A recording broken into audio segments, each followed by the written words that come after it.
সব মানুষকে ক্ষমা করা গেলেও দু ধরনের মানুষকে কখনোই ক্ষমা করা উচিত নয়।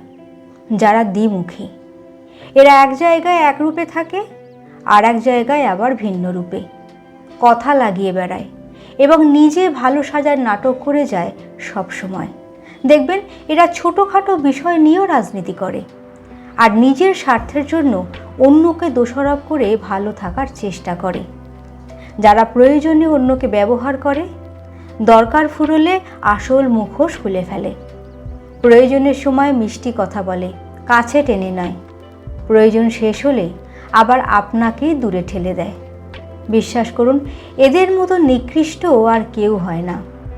জীবনে শান্তি চাইলে এই মানুষগুলোকে দূরে রাখুন, কারণ ক্ষত একদিন ঠিকই সেরে যাবে, কিন্তু বিশ্বাস ভাঙার কষ্টটা সারা জীবন থেকে যাবে, যা আপনাকে তিলে তিলে কষ্ট দেবে।